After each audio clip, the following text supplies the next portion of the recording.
Welcome, guys, to How the Frack We Got Here, a show that takes the news and events of the week and try to make sense out of it all. I'm your host, the most Will Buchanan, and on this show, we simply are all about the facts. There are plenty of news stations out there that simply want to do anything short but inform you. Here at How the Frack We Got Here, that's all we believe in. We go up to the left, we go up to the right, we go up to the middle of independence. We go after all sides because there's more than one side of a story to everything. And you need to know it all in order to actually formulate your own opinion. And that's what we try to do here at How the Frack We Got Here. Thanks for listening, and hold on. It's going to be fun. Welcome, guys, to How the Frack We Got Here, a show that takes the news and events of the week and try to make sense out of it all. I'm your host, the most Will Buchanan, and on this show, we simply are all about the facts. There are plenty of news stations out there that simply want to do anything short but inform you. Here at How the Frack We Got Here, that's all we believe in. We go up to the left, we go up to the right, we go up to the middle of independence. We go after all sides because there's more than one side of a story to everything, and you need to know it all in order to actually formulate your own opinion. And that's what we try to do here at How the Frack We Got Here. Thanks for listening, and hold on. It's going to be fun.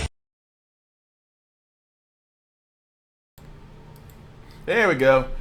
Hey everybody, welcome to How the Frack We Got Here. I'm your host, most Will Buchanan, and on How the Frack We Got Here, we do take the events of the week so far, because it's the midweek edition, and try to make sense out of it all. Before I do get started, we try to make it a family-friendly podcast. Try being the simple word. So language will be curbed, but sometimes there are some things that we may show that also may be of a graphic or violent nature, so viewer discretion is advised. Aside from that, welcome. So let's go ahead and get into it. Like I said, this is the midweek, so of course, as for a lot of us, we're pretty much the entire U.S. this moment, Old Man Winter sat there and said winter is not gone, especially if you're in the South like me in Tennessee, or unfortunately if you're in Houston right now, which right now Houston is facing a situation of epic proportions. On the air tonight, the emergency unfolding across several states. Millions without electricity in Texas and elsewhere across the South. No heat, no water after this first storm, and it's been deadly. At least 15 dead. The family members discovered trying to stay warm in their garage. Several dead after tornadoes as well in North Carolina and in Georgia. One was an EF3, winds 160 miles per hour. And this is all about to get worse. Already the coldest temperatures in more than a century. Now the second storm set to move right across the country, hitting the same states yet again and then right up into the Northeast. And look at this image tonight. This is not the middle of the country or the Northeast. This is Houston. Snow-covered neighborhoods. This is the Westbury neighborhood, right up through the middle of the country. Tractor trailers pulling off I-75. This is Lima, Ohio, because of blinding snow there. 1.5 feet of new snow near Chicago, and tonight the most dangerous impact across the country, the power outages in at least 13 states tonight. Some 4 million without power, and this image right here sparking anger in Texas tonight. Houston skyscrapers brilliantly lit, while neighborhoods surrounding downtown are in the dark. Families without heat, without power. At least 140 cases of carbon monoxide poisoning in Houston alone. That woman and an 8-year-old girl dying after authorities say they were trying to stay warm using the car in the garage. And the tornadoes I mentioned, the warnings as we came on the air last night here, and so far at least 5 reported tornadoes. That confirmed EF3 in Brunswick County, North Carolina, killing 3. All of this, of course, halting vaccinations as well as millions already suffering with no power. Now prepare for this next storm. ABC's Marcus Moore leading us off. So yeah, just to go ahead and cut him off because it goes into another story. Houston, of all places, who would have thought that the Lone Star State would actually still be in the midst of a winter storm, and like much of us, like I said, Tennessee's no different.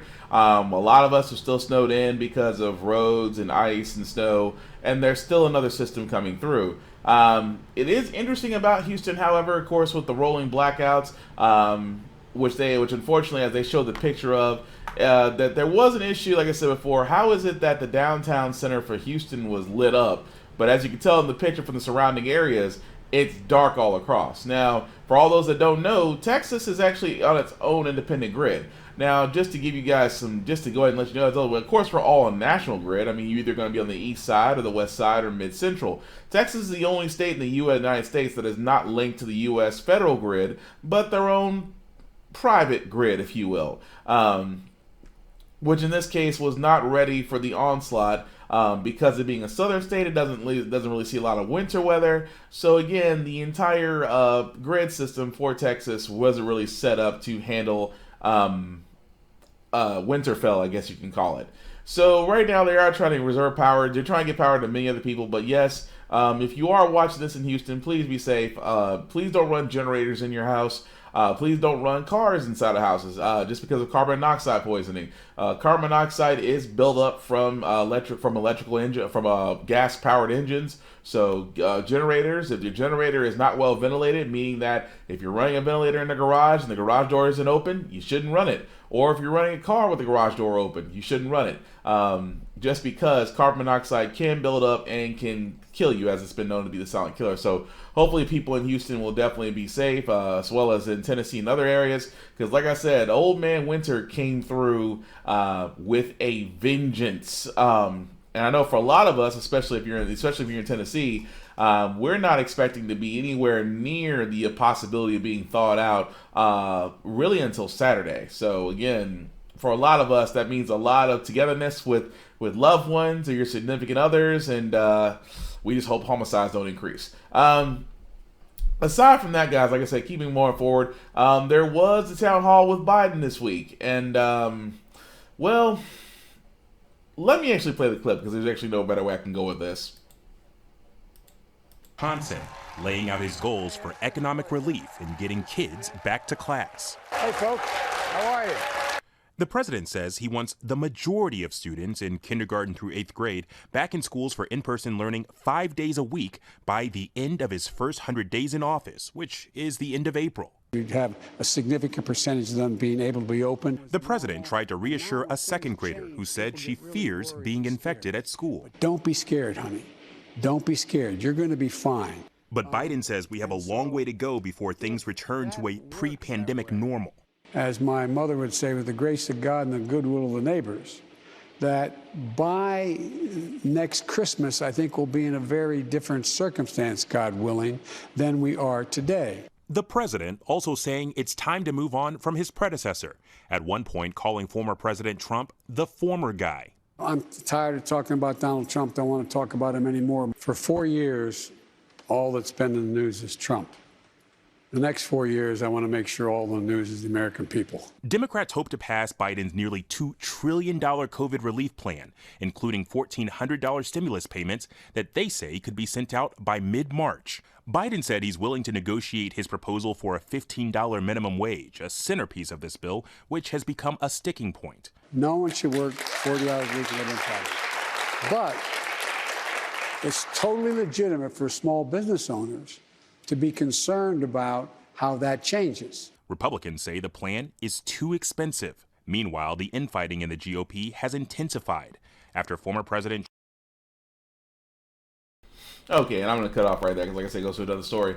For anybody that's ever watched, that actually watched the Biden town hall on CNN yesterday, I'm going to be honest. I watched it. I watched it yesterday and was able to rewatch it today on replays. I'm very sorry. Biden went very middle of the road. And here's the thing. Here's the thing about centrist Democrats. They don't really pick a side. It's almost like, well, this side's good, but this side is better. It's like going to a buffet, but still wanting to be able to get the buffet and the add-on sushi bar. Which, again, you can't go middle of the road. It's either A or B. And it's amazing where he actually says during the town hall, where he does answer the question of getting kids from kindergarten to 8th grade back into school as soon as possible, because studies have shown that they are less prone to passing the COVID-19. They're less prone to passing the COVID-19 virus. Here's the problem with this. The problem with this is, I've been saying this before, it's all one big house of cards, and the COVID-19 virus is the center point. Now, I have been saying this on previous podcasts, it is not a good idea. I know there are parents right now who can't stand their kids because of cabin fever. I know remote learning and the way education is set up will drive you nuts. But it is still too risky, too dangerous to send kids back with cases that are still high, and the cases are still coming in and counting. And I get the fact that they want to use this as saying, well, K through 8 can go back, but I'm like, they're not saying what they're going to do about these schools that are overcrowded. These districts that have overcrowded schools, teachers teaching more than one class. At the same time, how are you going to do social distancing? They're not saying any of that. And don't get me wrong, I did not expect Biden to say any of that during the town hall. He was only giving the high points, if you will. But the problem is that he sided on the fact of, well, we need to get kids back in school as humanly possible. Well, here's the problem with that. You still have this nagging COVID issue. And on top of that, this is just a shining light of how bad the American education system is, to where it needs a makeover. It really does. I won't even say overhaul. It needs a makeover. As in, we need to start all. We need to really redesign it to where it'll match the 21st century child. Right now, it's not. Especially with Common Core. Common Core math, we're not even going to get into that. But again, with Biden, it's one of those things where it's like, I understand. Biden is now 4 weeks into his presidency. He's not even 100 days in yet. And I understand he's 4 weeks into his presidency. But as we're going through the rest of these other questions that he did, he's going to sound very conservative. And that's the problem that bugs me. Especially when he was asked this question about when can we get back to normal. When is it going to be done? When are we going to get back to normal? Well, all the experts, all the committee that I put together with the leading researchers in the world, in the United States, are on this committee of mine, headed by Dr. Fauci and others. They tell me, be careful not to predict things that you don't know for certain what's going to happen, because then you'll be held accountable. I get that. But let me tell you what I think based on all that I've learned and all that I've studied and all that I think that I know. It's a high probability that the vaccinations that are available today and the new one, Johnson & Johnson, God willing, will prove to be useful, that with those vaccinations, the ability to continue to spread the disease is going to diminish considerably because of what they call herd immunity. And now they're saying somewhere around 70% of the people have to constitute. Some people said 50, 60, but a significant number have to be in a position where they have been vaccinated and or they've been through it and have antibodies. And so if that works that way, as my mother would say, with the grace of God and the goodwill of the neighbors, that by next Christmas, I think we'll be in a very different circumstance, God willing, than we are today. I think a year from now, when it's 22 below zero here, a year from now, I think that there'll be significantly fewer people having to be socially distanced, have to wear masks, etc. But we don't know. So I don't want to overpromise anything here. I told you when I ran and when I got elected, I will always level with you. Use Franklin Roosevelt's example. I'll shoot you, give it straight from the shoulder what I know and what I don't know. We don't know for certain, but it is highly unlikely that by the beginning of next year's traditional school year in September, we are not significantly better off than we are today. But it matters. It matters whether you continue to wear that mask. It matters whether you continue to socially distance. It matters whether you wash your hands with hot water. Those things matter. They matter. And I'm going to be honest, I did agree with him at the end. Now, I wish he would have said, because again, this is very center of the road. He did sit there and he did have a point. I'm not going to sit there and give a date on when we're going back to normal, because again, I'm going to be held against it. He saw what happened to Trump. Oh, it's going to go away by midsummer because summer's going to be hot. It's going to kill the virus. It's going to go away on its own. Yeah, we've heard that story before. I have to give Biden credit on that. He didn't give if he just sat there and said, I can't give an answer, which he did say in so many words. But at the same time, again, he's not stressing the fact of, again, about the mask and the distancing, things of that nature. Realistically, we're never going to go back to the normal we once had. Let's just be honest about that. We will never go back to the normal we used to have. I personally don't want to go back to the normal we used to have, because the simple fact of the matter was, what was really considered normal at that time? That we just didn't have a COVID-19 issue, but we still had all these other issues going on? At the same time, COVID-19 did force us to start looking at things different. We looked at schooling different. We looked at how children are learning different. We looked at how, again, shine this big old light on medical care in the U.S. And again, screaming how wonderfully alarming it is that folks are still trying to get vaccinated. Teachers and educators are trying to get vaccinated. First responders are trying to get vaccinated. And at the same time, a lot of other people who are not in those realms are still trying to get vaccinated themselves. And yet, for people who are in charge of making sure we get these vaccinations, what's the holdup? And I guess that was one of the questions that just would not get asked. But again, I digress. Because the thorn in my side, ladies and gentlemen, that's going to bug me is that, of course, aside from him talking about the minimum wage, the $15 minimum wage that he's going to raise it to, was also the question of student loans. You guys remember during my podcast, if you were watching them, I did go back and state that both him and now Madam Vice President Kamala Harris both championed about student loan debt forgiveness, right? I'll just play the video. Loans are crushing my family, friends, and fellow Americans. Me too. The American dream is to succeed, but how can we fulfill that dream when debt is many people's only option for a degree? We need student loan forgiveness beyond the potential $10,000 your administration has proposed. We need at least a $50,000 minimum. What will you do to make that happen? I will not make that happen. It depends on whether or not you go to a private university or a public university. It depends on the idea that I say to a community, I'm going to forgive the debt, the billions of dollars of debt for people who have gone to Harvard and Yale and Penn and schools. My children, I went to a great school, I went to a state school. But is that going to be forgiven rather than use that money to provide for early education for young children who come from disadvantaged circumstances? But here's what I think. I think everyone, and I've been proposing this for 4 years, everyone should be able to go to community college for free. For free.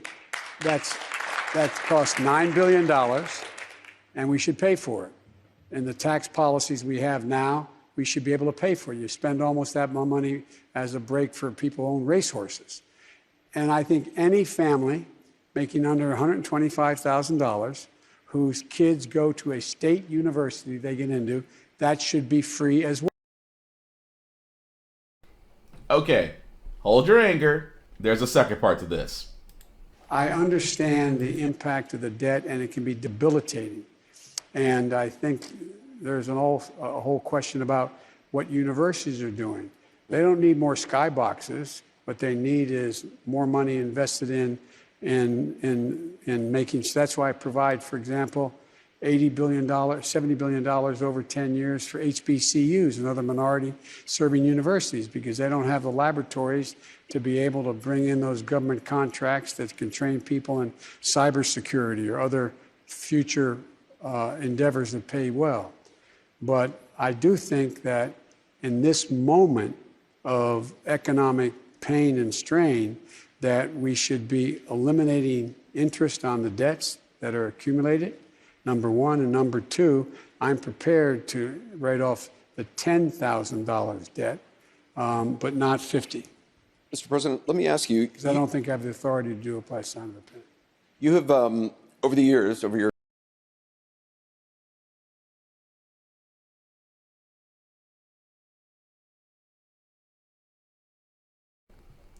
Okay, so okay. So keep in mind, Biden and Harris both ran on a ticket that sat there and said that they would actually promote student debt forgiveness, student loan debt forgiveness. It was even at one point where Biden said that he would be okay with up to $10,000 of $10,000 debt loan forgiveness for student loans. The only problem is the average student loan debt is actually $40,000. The average, mind you. If you have let's be honest, if you have a bachelor's degree, you're probably looking about $50,000. If you have a master's degree, you're probably looking close to 90. If you have a PhD or doctorate, you're well over 120,000 and up. And he said, I'm not going to do anything with that. Oh, I could hear it's like he goes and says, and he tries to correct himself. Which it doesn't show in the clip where he talks about, well, he had to take out a mortgage and he had to take out a mortgage to put his kids through college, all three of his kids through college. They all left with debt. Okay, but here's the problem, Joe. You still had a house to mortgage. You still had options. You and your wife still had options. And I think the big thing when it comes to student loan debt, from those that were able to pay it, good for you. If you were able to pay your student loan debt, first and foremost, I'm not knocking you, great for you.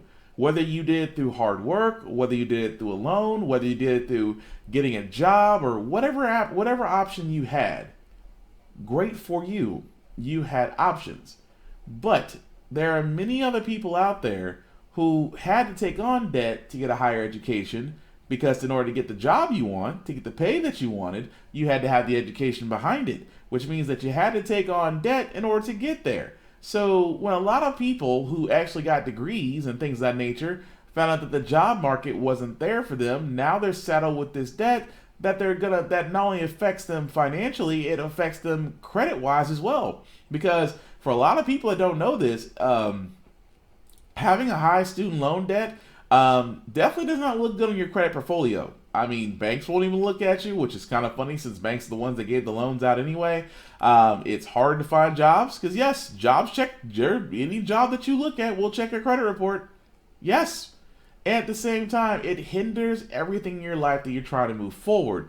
And this affects well over 20 million Americans. And I love the fact that he sat there and said at the very end, well, I can't really do this via executive order. You did an executive order for the minimum wage. You did an executive order to raise the minimum wage up to $15. But you can't do an executive order to basically call for a fair amount of student loan debt. You're going to sit there and tell me that you can't do this, but you can do that. It makes no sense. And then trying to compare, well, we could take that same money that we can, that can be paid and just pay for community college. Therefore, community college will be free. No, sir. That tells me that you're not looking at the fact of the way these colleges are making money off these students, because anybody that's ever been to college knows the first 2 years of your college is really BS. It's really general studies and stuff. Requirements to actually learn what you really want to learn inside of 2 years to get your bachelor's, and then so far and so forth. Those first 2 years of a 4-year college don't equal up to anything except the colleges need to actually make more money off you, which means that you go further in debt, but the colleges make more money off you. And so by all said and done, you have your degree, yes, but you also have this amount of debt that you'll have to pay off somehow. And that's where I say, Biden failed. Not only did he fail in that, he also failed in defunding the defund the police question, where he sat there and said, we don't need to defund the police. We actually need to hire more police. And I cringed, because everybody who kept bringing up the crime bill that he was the architect of is now sitting there saying, I told you so.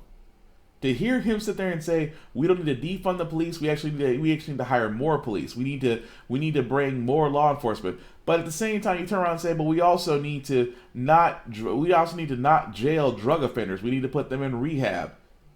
It can't be both ways, man. And I think I'm saying this in all honesty from Biden. You cannot be at a town hall still riding the line because at this point, you can no longer ride the line. You've won the presidential seat, man. Congratulations. You beat Trump. You got us a black woman as a VP. Dude, the hardest part is done. Now is the part to where you guys and your slim Democratic majority should be pushing through progressive tickets that'll get us to where we need to be. It is not that hard. And it's amazing to me that Joe in this town hall was riding the line. He rode it, he rode down the line and didn't take a side. When it's fairly obvious, when I hear defund the police, I have to explain all the time. Defunding the police does not mean just outright bankrupting the police. It does mean that the money that you use toward law enforcement, you do take a percentage of that and invest it in community programs. You invest it in job training, and after school, and daycare. You invest it in that community to make it better so there's less need for law enforcement. You know, like the rich neighborhoods do. It's not that hard. But again, it makes me cringe that when I hear Biden say, well, you know, we need to do this and do that, dude, you're just throwing out policies at this point, but you're not really standing on anything, and that's what makes it hard at this point. And like I said, I understand from this town hall, just from everything that was said. I even said in the Facebook post, if I was to grade Biden on this town hall, I'd give him a C-. I mean, you were average, you were middle of the road. There was nothing that stuck out that you really stuck your flag on. You just sat there and said, well, I'm going to do the best I can. I've only been here for 4 weeks. Give a guy some time. I don't want to hear about Trump. That's all that you said in this entire town hall. And there's just no other way around it. I am trying. I literally watched. You want to know how dedicated I was to this? I watched that entire town hall 3 times, back to back, just to make sure I was writing down notes and comparing what I saw, and just to make sure I didn't leave anything out. But it just seemed like he was neutral. And you cannot be neutral this late in the game as president. There needs to be stakes put involved, because it's amazing how he sat there and said, like I said, going back to the student debt loan thing, that he needed congressional action. You have Schumer and Warren sitting out there outside the Capitol, along with others talking about we need to figure up to $50,000. So if I was Schumer, or if I was Pelosi, or if I was Ilhan Omar, or if I was AOC, I would draft a bill and say, okay, put your money where your mouth is, Biden. We're not only we're going to sit there and say that we need to forgive student debt, we need to forgive up to $70,000. I'll even go for the home run shot. We need to cancel all student loans. Let's go the Bernie Sanders route. Cancel all student loans. Let's put that in a bill and allow that to be sent through the House, which we know we have a majority in, and then send it to the Senate, where also we have a slim majority in. And let's force it to be put on your desk. And either A, you're going to sign it, or B, you're going to veto it. And if you veto it, then at this point, you might as well forget about a second term. But again, it just, and then guys, feel free in the comments, however, you know, how you felt about the town hall. But for me, after watching it 3 times, I just felt like Biden had a chance to really submit his legacy on his first term with monumental historic bills that he could have passed, or said he was going to try to pass, and he fell short. There's no other way around that. But speaking of other things that have fallen short, this alone was just crazy. About, everybody remember Central Park Karen? Yeah. News about her. She is the white woman at the center of that controversial encounter with a black man in New York Central Park. Well, she had her criminal charges dropped on Tuesday. Please call the cops. I'm going to tell them there's an African-American man threatening my life. Please tell them whatever you like. Cooper had been facing the charge of falsely reporting an incident to police after telling them that Christian Cooper, who is not related, threatened her and her dog. Well, prosecutors say the charge was dismissed after Amy Cooper completed a counseling program designed to educate and promote community healing. Y'all, Central Park Karen, you know, the one that sat there and said on recorded camera that I'm going to say that you assaulted me. The one that was on camera. saying that she was going to call the police and say a black man was threatening her is now her case has been dropped. And it is amazing to me that the reason they called it, they said that she completed quote-unquote 5 psychoeducation and therapy sessions that helped her appreciate the racial identities that shape our lives, and that we cannot use them to harm ourselves or others. Y'all, you sit there telling me that this does not explain white privilege. Nothing does. So you're telling me that Central Park Karen can call on a black man, call police and falsely say a black man was threatening her, is about to basically about to be brought up on charges of filing a false police report, and then go to a few classes and then she's cured? I ain't racist no more, y'all. I'm delivered. That's how? And I say this with all certainty. How? Because I don't see a black person getting the same kind of treatment, but Central Park Karen, who literally showed every bit of her white privilege, and it got checked, got fired, and then at the end of it all, she did a couple classes and she can skate? Oh, the BS behind that.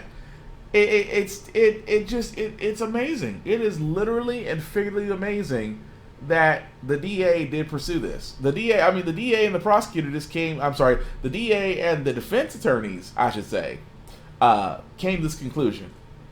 And I'm just like, where's the justice in this? Where's the justice? Where does she feel remorseful? Because she doesn't. I can tell you right now, she just got off scot-free. What does that say aside from the fact that, again, in America, as I've been saying, there are 2 justice systems in America? Because I guarantee, if Central Park Karen was a black woman, do you think she would have got that pass? I don't think so. But again, it's mind-boggling. Like, what does a person have to do against a black person for actually them to see justice?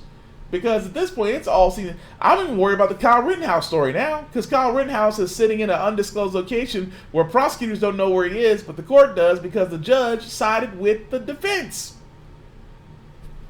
I'm already concerned about that case and others. But speaking of cases, Republicans, over the weekend, Republicans, of course, we're going to toe the party line, and out of 7 of those Republicans voted to impeach Trump. 43 of them voted not to.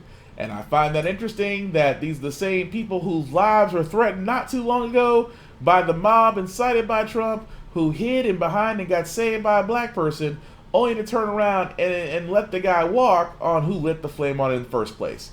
Mitch McConnell actually comes on and gives his reasoning as to why he would not implicate Trump, even though he implicates Trump. Against convicting Trump.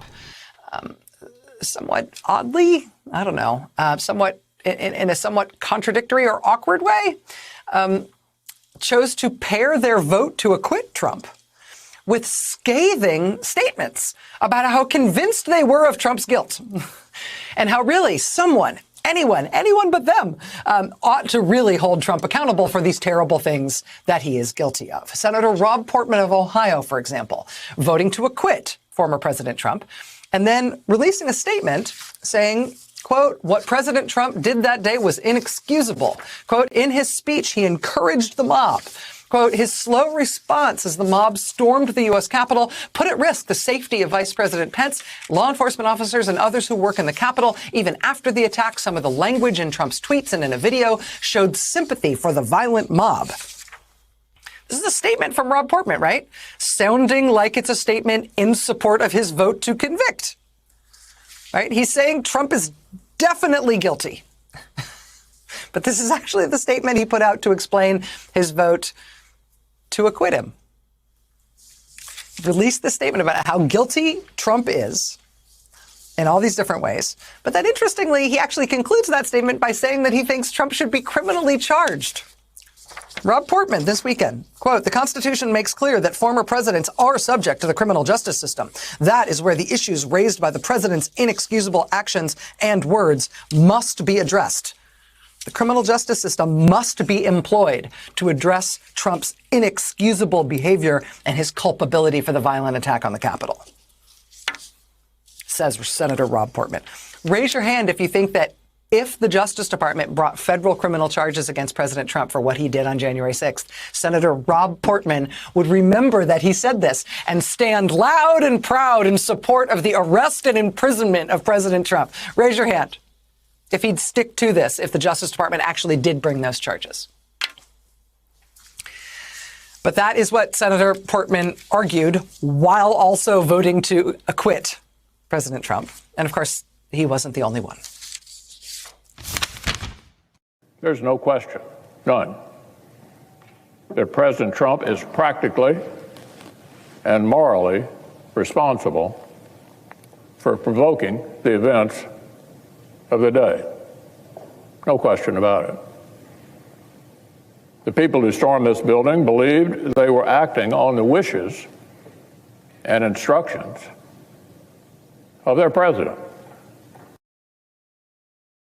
I believe was a foreseeable consequence of the growing crescendo of false statements, conspiracy theories, and reckless hyperbole, which the defeated president kept shouting into the largest megaphone on planet Earth. The issue is not only the president's intemperate language on January 6th. It is not just his endorsement of remarks in which an associate urged, quote, trial by combat. It was also the entire manufactured atmosphere of looming catastrophe, the increasingly wild myths about a reverse landslide election that was somehow being stolen, some secret coup by our now president. Anyone who decries his awful behavior is accused of insulting millions of voters. That's an absurd deflection.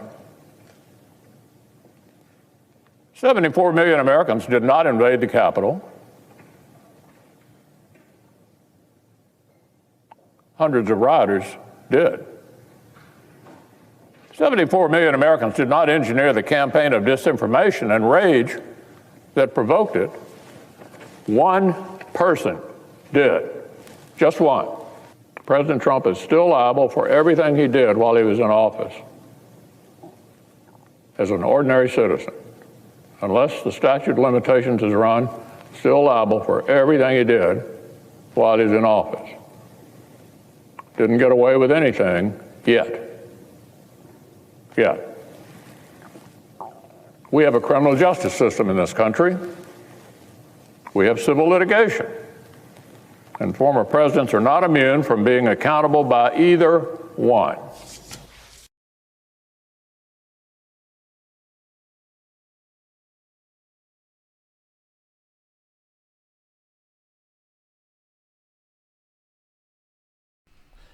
Okay, so of course, when you look at all that, it's like, wait a minute. So you agree that he was responsible? I mean, everything you're saying seems to be like you guys agree that he is responsible, right? You sound like it. And obviously, it's like, okay, but you voted to acquit him, which again makes no sense. Oh, but if you're wondering if good old Dorito heard about it, yes, he did, and decided to endure his wrath at Moscow Mitch. Action to former President Trump's scathing, brutal new statement attacking the Senate Minority Leader Mitch McConnell. I want to get an update now from CNN's Ryan Nobles. He's joining us from Capitol Hill. Ryan, what does this tell you? What does it tell our viewers about the hold that Trump still has over the Republican Party? Well, if we had any question whether or not the Republican Party is in the midst of a civil war, all those questions were answered today after this scathing statement from the former president directed at Mitch McConnell, the Republican leader in the Senate, and someone who has been a loyal ally of the president over his 4 years in office. This is the statement that Trump released, at least a part of it earlier today. It said, quote, "The Republican Party can never again be respected or considered to be strong with political leaders," in quotes, like Senator Mitch McConnell at its helm. Mitch is a dour, sullen, and unsmiling political hack, and if Republican senators are going to stay with him, they will not win again. And this is the important part. Where necessary and appropriate, I will back primary rivals who espouse Make America Great Again and our policy of America First. And this Trump statement comes after a series of attacks by Mitch McConnell against the former president. He, of course, did vote to acquit the president in the impeachment trial last week, but then he went to the floor of the Senate and gave a blistering attack on Trump's conduct on January 6th. And then he followed it up with an op-ed that ran in the Wall Street Journal this morning. And this is a part of what that op-ed said. It said, quote, "There is no question former President Trump bears moral responsibility. His supporters stormed the Capitol because of the unhinged falsehoods he shouted into the world's largest megaphone. His behavior during and after the chaos was also unconscionable, but impeachment is not some final moral tribunal," which is suggesting to a certain extent that perhaps the former president could be facing some sort of criminal charge. The big point here, though, Wolf, is it is clear now that McConnell and Trump have taken sides and they are willing to go to battle. Oh, yeah. Conservative beef. It is, like I said before, to see Trump go after McConnell and sit there and say, well, whoever sides with McConnell, it is like watching the Hatfields and the McCoys if they were all a part of the same tree. Again, it's not amazing. It's like I said, you saw the previous clip. McConnell literally went after Trump and said, yeah, you're responsible for all this, but I'm going to acquit you. Trump comes back and sits there and says, okay, whoever rides McConnell, you're going to lose your seat. You're going to lose your seat come midterms.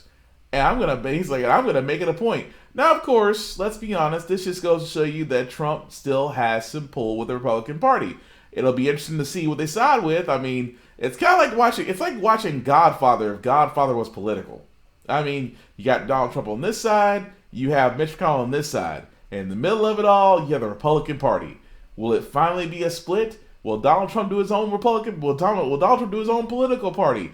Will Mitch McConnell still somehow survive another election? It's like watching a soap opera, except you're really not interested, but you kind of really are, because again, now you see two old white dudes just really going at each other. And trust me, Trump has been, we know Trump's track record going after people. It's just interesting now because he can't use Twitter.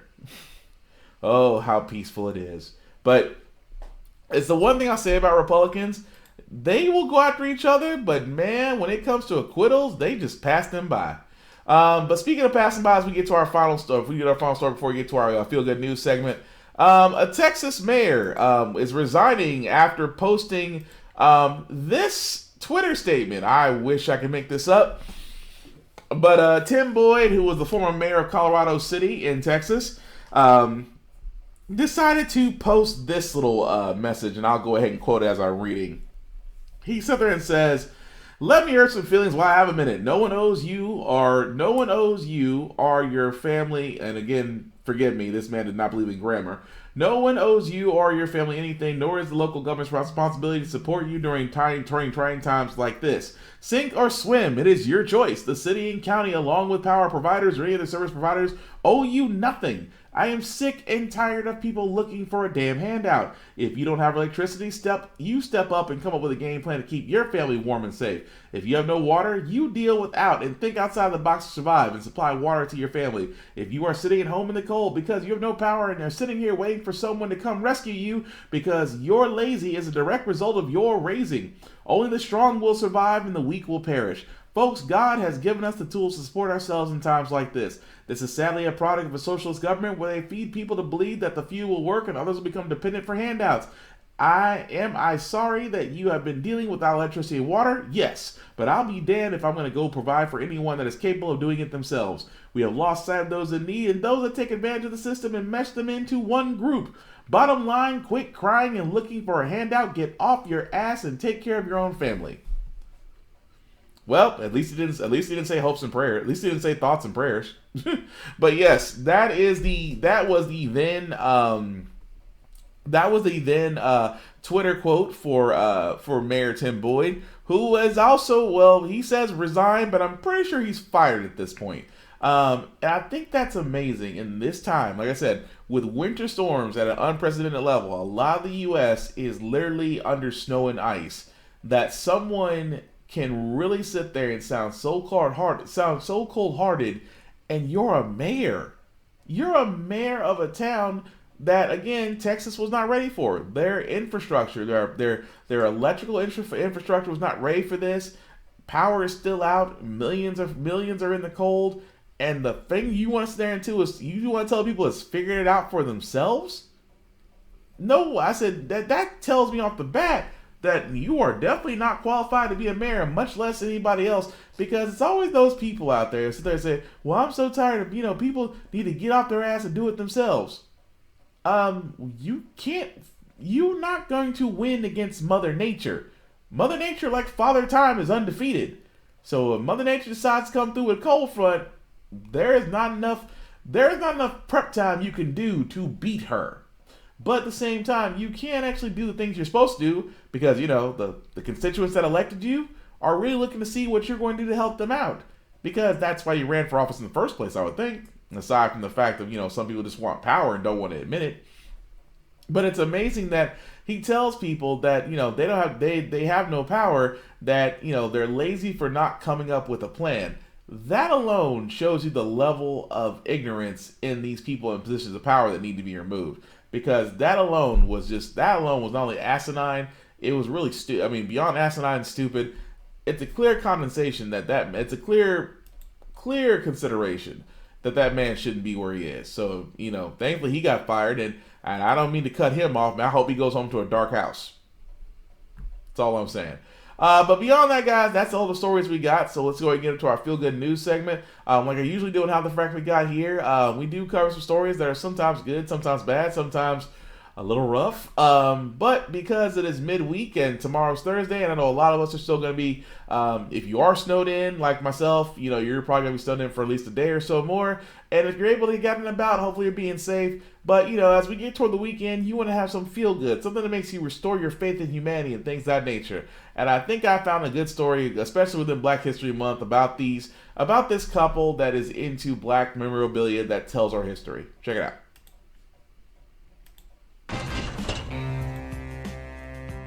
If there was one thing that I wanted people to take away from our work, it is that Black people, Black histories and stories are important, and they are ubiquitous. They are everywhere. Whether we're discussing politics, if we're talking about arts and culture, Americana, we are Americana.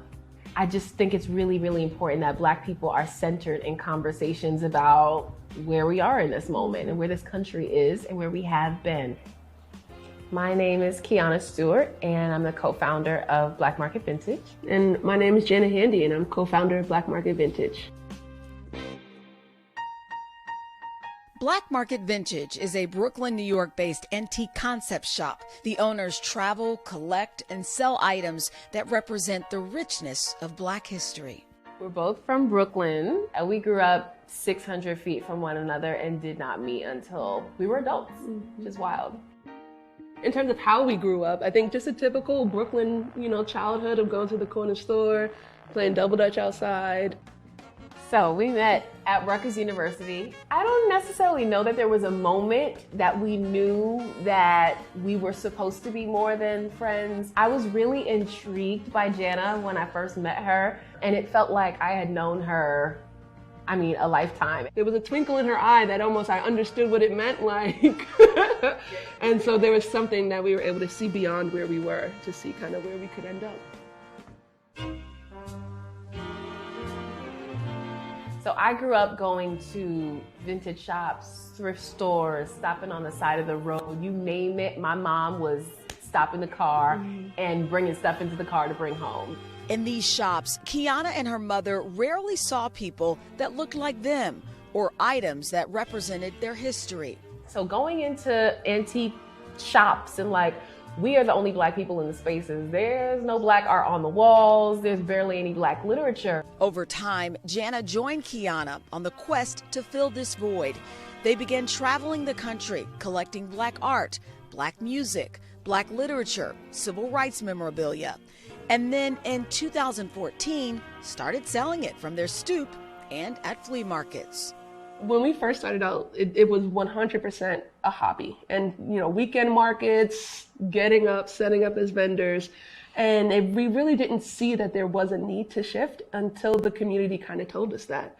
Demand for their products and interest in the history behind the items was so great, the next step was creating a consistent presence. We kept outgrowing ourselves to the point that we needed to create the infrastructure to then go from a hobby to an online store to then a physical shop. In November 2019, they opened their brick and mortar shop. Our public opening, that really was like a full circle moment. It's like Bed-Stuy is getting this gem of a business and folks who are community oriented, a place, that folks can meet and gather and see themselves. There were folks in this space all day. There are just so many aspects of this work that we didn't necessarily imagine at the very beginning. I did not envision that Lena Waithe would say after Queen and Slim, like, we need wrap gifts for the whole crew. Thank you for this journey, no matter how it ends. Here's the beautiful thing about what they're doing too, is like, they are saying about our magazines, old books, old t-shirts, our tchotchkes, our buttons, that they are worthy of being kept. Other customers echo that significance. What I love most is that people are starting to redefine how important it is to have these artifacts, to have this history, to know this history. Every sale that they make is a whole learning experience. Black artifacts historically have always served as a function, like in our communities and in our societies at large. They tell a story. They say that we were here, we lived here, our lives were important. We were names, we were a culture, we were a family. Of the thousands of items they've sourced, Kiana and Jana showed us some of their oldest items. There were a few NAACP signs from a float from a parade. Something else that I can think off the top is a fugitive slave notice from, I want to say, the early to mid 1800s. Black people have been collecting and doing this kind of work for as long as we've lived, but I haven't seen a shop that exists in this kind of way. We were open for about 4 months before closing for COVID. We were adjusting to a new schedule, to new financial obligations, now having different kinds of overhead with a physical space. It's just a time of great uncertainty. We're still very much so in this like really strange, odd, traumatic place. Now we're kind of redirecting it back to online. And so there's been those pieces of it when it comes to the logistics of the business side. But really we've been able to adapt and overcome in some substantial ways. I really want the legacy of Black Market Vintage to be that Black people are thought about and considered from the very beginning and are not an afterthought, but that a whole community and a whole business is conceptualized and put into action with Black people at the center. And I really think it's important that other folks do the same. Like, the material is very important. The people and the stories that are embedded and imbued in those objects are just as important. And that's the ethos of our work. Our business says there's a place for you. There's a place for grandma's things. There's a place for grandpa's things, a place for your things, to then recirculate them throughout the community and make them accessible because they are important.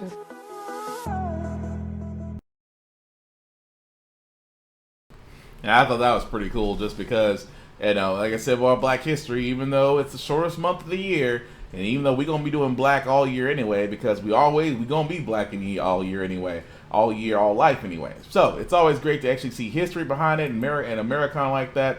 just because the simple fact of the matter is that exists for us to tell our story, because we cannot expect them to tell our story when it's upon us to do that, because it's always great to see our history. Our history is really American history. We built this country. Let's be honest about that shite. Aside from that, that's really all I got, guys, for this midweek edition. So before I do get out of here, I do have some shameless plugging. You're going to notice that at the bottom of this screen, it's a little bit different. Yes, I decided to take all the links from all my shows and put them in one area. So if you just copy and paste that link that you're seeing down there at the bottom, it'll take you to my site that has all the links to every one of my shows. I am talking about every Tuesday from 7 to 9 p.m. is the Burned Out Podcast, in which I tell stories from an IT background, in which if you worked in customer service, retail, or dealing with the public, then yes, you probably have some horror stories from dealing with the public. I have the funny stories to make you laugh. So if you laugh, then mission accomplished. If not, then you need to lighten up, because I'm probably talking about you. Of course, every Wednesday from 8 to 10 p.m. is the midweek How the Frack We Got Here podcast you're currently watching right now. On Friday at 8 to 10 p.m. is my video game podcast called Get Bit, in which I cover video games, I cover anime, superhero television, movies, and things of that nature in the world of sci-fi and pop culture. So if you definitely have something that you like, then you're definitely going to like Get Bit, especially in the world of video games, because anybody else there can tell you I am very passionate about that. Of course, every Saturday from 10 a.m. to noon is the weekend edition of How the Frack We Got Here, since we recap everything out the week. And of course, later on that night between 8 to 10 p.m. Is the Off Limits Podcast. It is the podcast that goes there because we do talk about anything and everything, and I do mean anything and everything. And I plan to have a very good one this Saturday night from 8 to 10. So all of my shows can definitely be found at that link at the bottom. And of course, they have their own Facebook pages as well, which also the links for those Facebook pages are also in that link. See, I made it easy for you. I put everything in one spot to where you can find it all, so you can definitely like, share, and subscribe from there. Now, last but certainly not least, my other brother from a different mother, Vaughn, Big VZA Dot, who will be returning with his podcast pretty soon. Big VZA Dot on Facebook, and if you're his friend, go ahead and be his friend. If not, you can be his friend. He's friendly sometimes. If so, once you do that, just go to his videos and you'll be able to see the podcast that he's done so far. I'll start with the first one called the VST Intercast, which is basically a news podcast. That news can be music, video games, or trailers. I call him the king of weird trailers because he always finds the weirdest things out there that either make me want to question his taste or sometimes say, you know what, I kind of dig it. But it is an interactive show, as you can see on the right-hand side. There are comments there, so it's just like mine. Definitely give that a look. He also has another show for the purposes of this podcast. It's going to be called RAF. Now, what is RAF? RAF is the pool of ratchets we sometimes dip our toes into to take a break from life and have a chuckle. Think of it like America's Funniest Home Videos if America's Funniest Home Videos was done by WorldStar. Yeah, it's that kind of show, so definitely not bring your kids, but it's definitely meant to be funny, and definitely check that out, as that's an interactive show as well. He also has another one called Rhythmist Music Podcast. You can rhythm us over the rhythm, in which himself, others will come forward and list the music, whether Bob brings it up or ask us to bring it up. And we are all different on the musical scale, but differences in musical taste lead to great conversations. And of course, you're also invited to join in the rhythm too, as that's what Rhythmness is all about. And finally, he does have a pop-up show, which he likes to do, called Funkin' Around, in which he makes beats like this.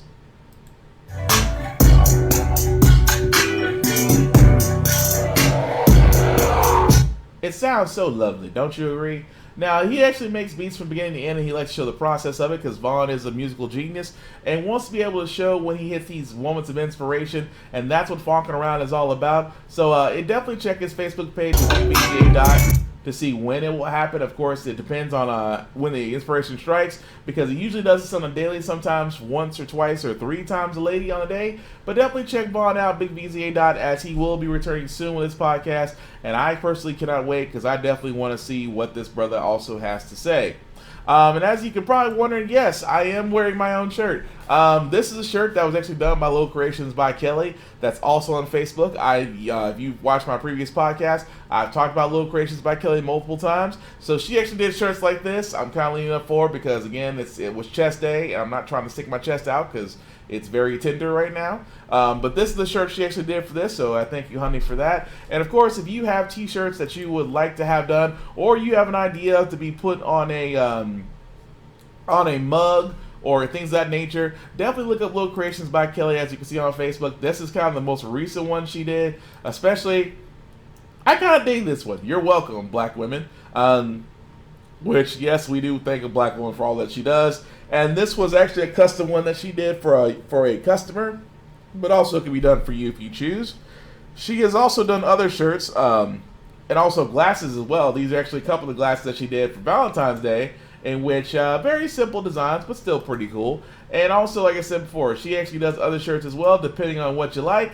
But definitely, if you have an idea about a shirt or something you can put on an apron or something you can put on a mask, because yeah, she does mask as well. So guys, it's really up depending upon you. If you want to take advantage of that, definitely go to Little Creations by Kelly, and she'll see what she can do for you.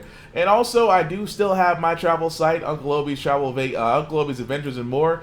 Keep in mind, guys, like I said before, I still have that up. I still do book travel. So whether you're trying to travel just down the street, down the road, across state, or across seas, let your boy know. Definitely look me up, Uncle Obi's Adventures and More, on Facebook. And like I said before, I do have that $100 referral out there. So if you have people out there that are trying to travel or needing to travel, and you refer them to me and they book travel with me, then it's $100 in your pocket. There is no limit and no restrictions on that. As long as they book with me, you get paid. So aside from that, guys, the last thing I'll say about this show, like I said before, I do thank you all for who all watch, who all like, share, and subscribe. I cannot thank you enough for that, because I do count every last one of y'all. But I will say this, for all those that are in the States right now who are snowed in, please be careful going out there, guys. You know, if it's not safe to drive, it's not safe to drive.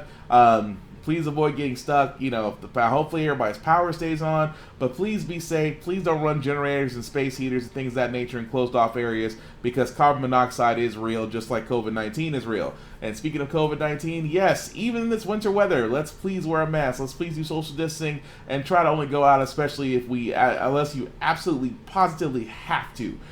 That's just being honest. And aside from that, guys, if you're a nurse, a doctor, nurse's aide, doctor's aide, that watches this podcast, thank you from the bottom of my heart, because you guys right now are the real MVPs, and really for almost a year now have been working hard to keep patients alive and also keeping yourselves from not bringing COVID-19 home with you. Also, if you do see a doctor or a nurse, thank them as well, because again, we can, other individuals, Biden, can do a lot more for them as well. But I know for the rest of us, just saying thank you and appreciate it does go a long way.